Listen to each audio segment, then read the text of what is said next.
Hello and welcome back to It's on the Ledger. In this tutorial we'll be showing you what happens to the ledger when you receive singular or multiple airdrops.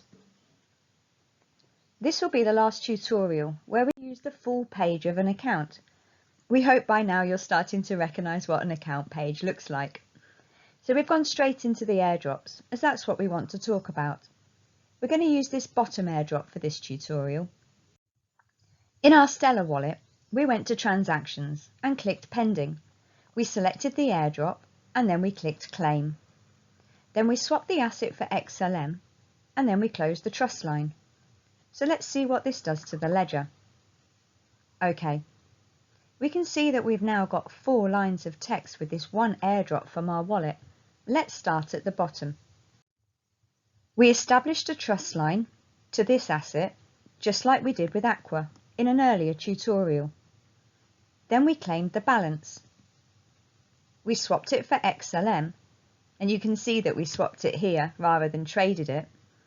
And then we removed the trust line from our wallet, but it shows on the ledger as removed trust line rather than removed asset like it does in our wallet. And there we go, transaction complete. We already know when you establish a trust line, it shows up under Settings.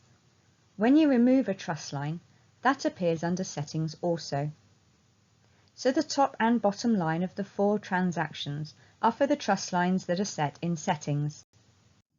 Because we swapped it, the 2 in the middle will show up in the Trades tab too, just like our first ever trade or market swap that we covered in an earlier tutorial. It will also appear under Payments because we were given an amount of an asset from another account. Okay, we've seen what happens to the ledger when you collect an airdrop individually. Let's see what happens when you convert a few at a time to Aqua using the Aqua Converter in the Lobster app. Let's use these bottom 3 here.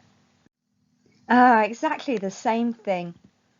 These 4 lines of details are the same as the last airdrop. The same as these, it's just the assets that are different and the amount that's changed. You can tell they're all done at the same time because of the timestamps and the operations numbers. They all run in sequence. The Payments and the Trades tab, they show you the middle section of each transaction again, where there is a movement of an asset. See the 6 here in this box? There's 2 per airdrop, just like the one underneath. So, where else do trust lines show when they are added and removed? Do you remember? Settings. Of course it is.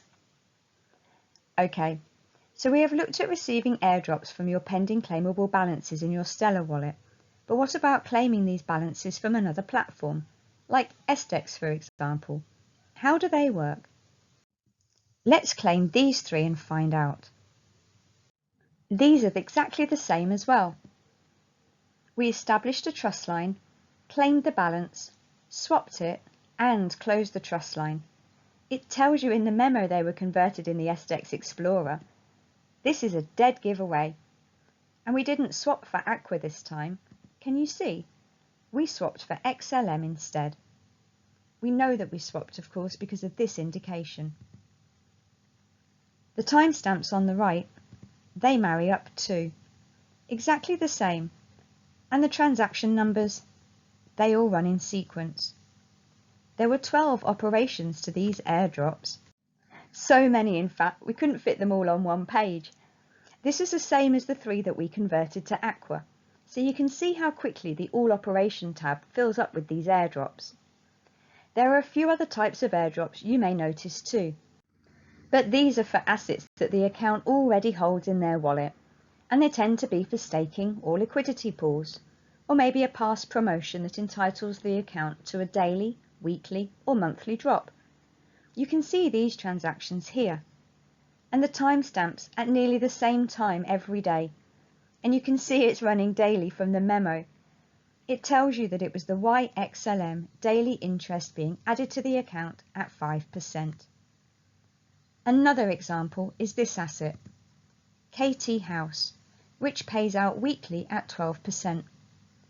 There are quite a few assets that do these, so you'll spot transactions like this quite often in accounts that hold those assets, and you'll know that they are an airdrop too.